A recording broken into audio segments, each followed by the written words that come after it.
I'm always mesmerized by this his attitude. He is in the company of people. Some of them are living in history. I mean, time warped. And he is a man. He always loves to be in future. He's living in future. But do you think? Well, I want to ask you one question as a journalist. I am going to ask you. You have a track record of 40 years of journalism.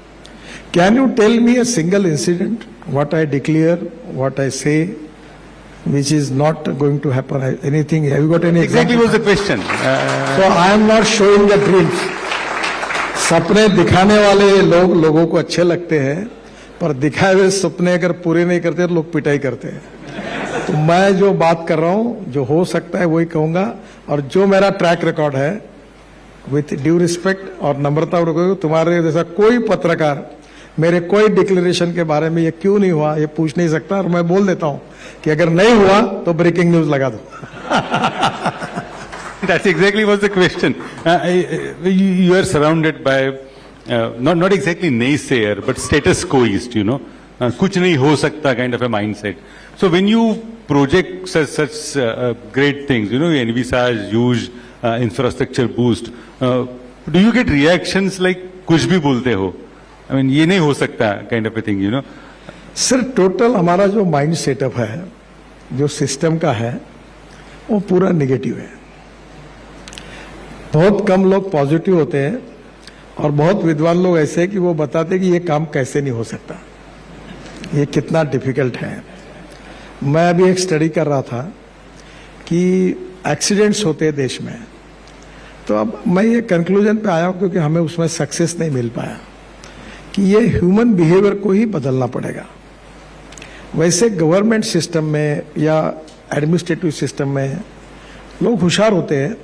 उसमें दो बातें हैं. लोग बोलते कोई additional काम किया और गड़बड़ हो गई, इंक्वायरी हो गई तो काय के लिए फंसना. इससे सबसे अच्छा काम नहीं करना अच्छा है. शांति से रहो, रफ का फेयर करते रहो, ज्यादा गड़बड़ मत करो, और रिस्क ली कुछ हुआ तो क्या होगा. दूसरी बात, जो लोग तनख्वाह मिलाते एक महीने में जिनको मिलती है, उनका माइंड सेटअप थोड़ा अलग होता है. वो बहुत सिक्योर्ड होता है, वो रिस्क लेना नहीं चाहते, और जब कोई रिस्क नहीं लेगा तो काम नहीं हो सकता. तो ये प्रॉब्लम्स है, और भी बहुत से होते हैं.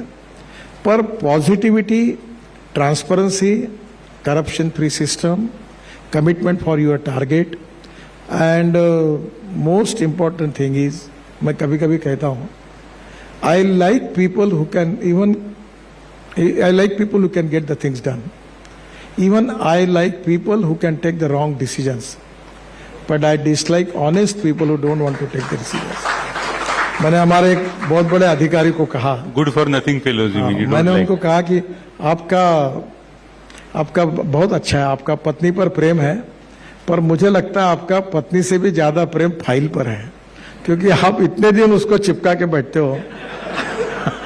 अरे हाँ करना है तो हाँ करो, ना करना है तो ना करो. तुमको लिखने के लिए कौन जबरदस्ती कर रहा है, पर फाइल दबा के क्यों बैठते हो? That is the problem. This is typical of Nitin Gadkari. Yeah, I can say. One thing you said, whatever you promise, you try to deliver, and you have already delivered. But I am happy to cite something which you have failed to deliver, or rather not able to deliver the way it should have been. Like yesterday, Bombay High Court talked about Bombay-Goa highway. What exactly is the issue? Bombay High Court said it's not happening, and people are happy viewing potholes from the helicopter. Exactly citing what you did. नहीं, वो तो high court एक बार खुद जाके देख लेंगे तो अच्छा होगा. ऐसा है कि कोर्ट में बैठकर उनको कहने का अधिकार है. देखिए, ये काम 2009 में शुरू हुआ. ये राष्ट्रीय महामार्ग का काम जो था, ये छगन भुजबल जब बांधकाम मंत्री थे तब उन्होंने ये काम अवार्ड किया था. वो पहला जो था वो बीओटी में था, वो कॉन्ट्रैक्टर फेल हो गया. फिर उसके बाद जो कॉन्ट्रैक्टर है वो भी फेल हो गए. 4 बार कॉन्ट्रैक्टर फेल हुए. लैंड एक्विजिशन महाराष्ट्र सरकार करती है. कोकण में उनको मालूम है कि 1 एकड़ जमीन के 10 वारसदार, तो एक एक गांव में झगड़े होते थे. लैंड एक्विजिशन में बहुत देरी हुई. यूटिलिटी शिफ्टिंग, इंक्रोचमेंट, अभी काफ़ी प्रॉब्लम्स आई. और वो करते करते अब 73% काम पूरा हुआ है। 2 पैकेजेस में केवल प्रॉब्लम है और बहुत सी कुछ बातें ज्ञात है, कुछ अज्ञात है। सब बातें मैं बोल नहीं सकता क्योंकि बोलना उचित नहीं है। और ये बात बिल्कुल सही है कि डिले हुआ है। कोई भी जुडिशियल सिस्टम में निकाला जाए कि डिले को कौन जिम्मेदार है, उसका 2008 से रिपोर्ट इकट्ठा करके करेंगे। तो जो बात है कोर्ट तो सम्माननीय कोर्ट है, वो जो भी कहे। इसमें कोर्ट ने भी स्टे दे के कुछ समय काम रुका हुआ है, तो वो भी रिकॉर्ड उसमें मिल सकता है। तो प्रॉब्लम ये है कि what ever it may be the project delay हुआ है और अब डिले होने के बाद इस समय किसने क्या किया और क्या किया इसमें कोई प्रॉब्लम नहीं। कल ही मैंने ये कंक्रीटिंग का काम शुरू हुआ तो स्टोन वाले स्टोन नहीं दे रहे थे, तो मैंने महाराष्ट्र के एक नेता है, उनके क्रशर थे, उनको फोन किया कि भाई तुम ये दो, नहीं तो काम कैसे होगा। वो बोले मैं देता हूँ, फिर जाके वो स्टोन मिला। तो प्रॉब्लम्स बहुत है पर अब लगभग सब सॉल्व हो गए हैं। और मुझे भी इस बात का दुख है कि मुंबई गोवा करीब 10-12 साल लगे हैं, ये वेरी अनफॉर्चुनेट है। अब सिंधुदुर्ग जिले में 3 पैकेजेस पूरे हुए हैं। वो टनल जो है कशाड़ी घाट की, वो भी लगभग 3-4 महीने में ओपन हो जाएगी। 2 पैकेज में प्रॉब्लम है, उसमें बैंकर्स ने भी खूब प्रॉब्लम तैयार की है। अब वो बैंकों के मैं नाम भी ले सकता हूँ, पर अभी बहुत बुरी तरह से एक्सपीरियंस आया है उसको दूसरे को टर्मिनेट करना, लोन देने के लिए प्रॉब्लम। नहीं, बैंक गारंटी के प्रॉब्लम आए हैं। फिर एक को टर्मिनेट किया तो फिर उसकी बैंक गारंटी बदल गई। यानी उसमें से तो एक कॉन्ट्रैक्टर को परसों मैंने कहा कि दरवाजा बंद करके तुमको ठोकता होगा कि यहाँ तक मैं नाम सुनने में मजा आएगा, जरा बताएंगे उसका नाम सुनने में मजा आएगा, बताएंगे। मैं बताता नहीं, उसको मालूम है ये बात उसके पास चली गई। तो प्रॉब्लम यह है कि मैं अपने प्रॉब्लम नहीं गिनाता, पर देर आर सम प्रॉब्लम जो बियॉन्ड द रीच थे और उसमें देरी हुई है। पर अब 73% हो गया, हमारे डेडलाइन के साथ वो पूरा हो जाएगा। You talked about court delays. NHAI is facing 70-80% of delays because of various issues, land acquisition. So how are you going to deal with this? You know, what is the way forward? NHAI में dealing नहीं होता है।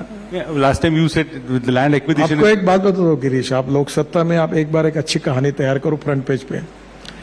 मैं 1 लाख करोड़ का Delhi Mumbai highway 1386 kilometre का 2 साल में बना चुका हूं। यानी अभी मैं दिसंबर तक 85% काम पूरा कर लूंगा।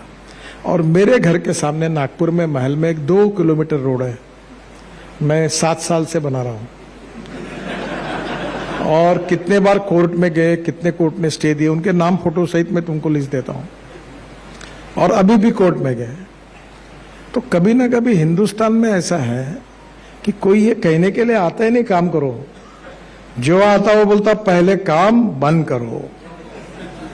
पहले कोई आता है तो कोर्ट आता है काम बंद करो, फिर कोई एक्विजिशन। अभी एनवायरमेंट आपको मुझे दुख होता है, आपने ये स्टोरी लिखनी चाहिए।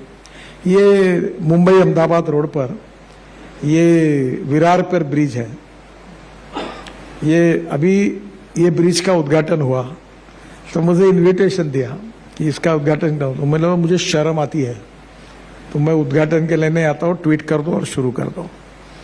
1.5 साल महाराष्ट्र में एनवायरमेंट का जो कमेटी नहीं थी वो अस्तित्व में नहीं थी, इसलिए उसका परमिशन अटका था 1.5 साल।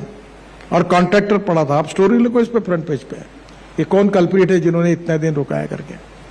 और उसके कारण वो बंद पड़ा और रोज लोगों को कितनी तकलीफ हो रही थी।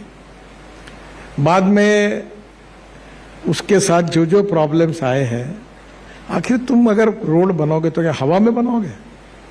अगर लैंड नहीं मिलेगी, यूटिलिटी शिफ्टिंग नहीं होगा, इंक्रोचमेंट नहीं हटेगा और फॉरेस्ट एनवायरनमेंट के क्लियरेंस नहीं मिलेंगे, 3-3 महीने अटके हुए रहते हैं एक एक जगह, एक एक टेबल पर फाइल। स्टेट गवर्नमेंट में होते, कभी सेंट्रल गवर्नमेंट में भी होते। और मैं अभी मेरी अध्यक्षता में एक कमेटी प्राइम मिनिस्टर ने अपॉइंट की है इंफ्रास्ट्रक्चर के लिए, तो मेरे कमेटी में विषय लगने के बाद क्लियरेंस आ जाता है, नहीं तो मैं धुलाई करने में कोई संकोच नहीं। बहुत सारे विषय आपके पास आने चाहिए वैसे। नहीं, ऐसा नहीं है, पर मुझे लगता है अभी इसके बाद कोई लैंड के लिए आता नहीं। अभी कौन लोग आते हैं मालूम है आपको? वो बोलते हैं मेरी लैंड ले लो, आपने इतनी ली है बाकी भी ले लो। इसका कारण हम मार्केट प्राइस से ज्यादा प्राइस कॉम्पेंसेशन में दे रहे हैं, तो इसलिए लैंड एक्विजिशन के प्रॉब्लम नहीं है। अब देश में हम लोग इतने हाईवे, ग्रीन हाईवे बना रहे हैं, प्रॉब्लम नहीं है। एक आधे केस में आता है जो मुंबई गोवा जैसा है, बाकी हमारे बाय एंड लार्ज जो मेरे पास लिस्ट है 36 ग्रीन हाईवे बना रहे हैं हम लोग। अभी ये सूरत से अहमदनगर नहीं, सूरत से नासिक, नासिक से अहमदनगर, अहमदनगर से सोलापुर, सोलापुर से करनूल, और करनूल से त्रिवेंद्रम, कन्याकुमारी, चेन्नई, बेंगलोर, मंगलोर, हैदराबाद, कोचीन, त्रिवेंद्रम, ऑल कनेक्टिविटी आगे जाएगी। और ये बहुत इंटरेस्टिंग है, कश्मीर से कन्याकुमारी। कल मैं जोजिला में था, श्रीनगर में। ये आपको रोहतांग पास मालूम होगा, मनाली में। वहां पहले 3.5 तास लगता था, तो वहां अब 8 मिनट में टनल होती है, अटल टनल। वहां के बाद एकदम हिमालय है पूरा मेन, उसमें हम 4 टनल बनाकर, हम लोग रोड बनाकर हम आएंगे लद्दाख लेह। लद्दाख लेह से निकलेंगे तो आएंगे झोजिला, जो आशिया की सबसे बड़ी टनल बन रही है। अभी 2 लोग मर गए वहां, -26 डिग्री टेम्परेचर पे काम हुआ है, और अभी 65% काम हुआ है। उसके बाद झेडमोर टनल, वो लगभग पूरी होती आई है। वहां से श्रीनगर, फिर श्रीनगर से जम्मू तक हमने 16 टनल बना रहे, उसमें से 4-5 की रही है। कल मैंने परसों एक का इनॉग्रेशन किया, 4 का काम चल रहा है, 1 को लेट होगा केवल। उसके बाद कटरा आते हैं। कटरा आने के पहले right hand Katra to Delhi highway है, जिसमें दिल्ली से अमृतसर 4 घंटे में, कटरा 6 घंटे में और श्रीनगर 8 घंटे में। और दिल्ली आने के बाद वहीं से दिल्ली मुंबई एक्सप्रेस हाईवे को कनेक्टिविटी है, तो हम आएंगे सूरत तक। और सूरत से फिर जो मैं कह रहा हूं, मुंबई, पुणे, कोल्हापुर, सोलापुर जाने की जरूरत नहीं, साउथ जाने के लिए। नॉर्थ का ट्रैफिक डायरेक्ट साउथ को सूरत से पलट जाएगा, तो वो फिर कन्याकुमारी तक जाएगा। तो ये कश्मीर से कन्याकुमारी तक पूरा एक्सप्रेस हाईवे, एक्सिस कंट्रोल, तो ये 120 किलोमीटर की स्पीड से जा सकते। तो सही में ऐसे हाईवे काफी हो रहे। अभी दिल्ली से देहरादून 2 घंटे में, हरिद्वार 1.5 घंटे में, जयपुर 2 घंटे में, चंडीगढ़ 2 घंटे में, दिल्ली से ये मुंबई 12 घंटे में, अभी चेन्नई से बेंगलोर 2 घंटे में, बेंगलोर से मैसूर 1 घंटे में। और ऐसे हम 36 ग्रीन भी हाईवे बना रहे हैं।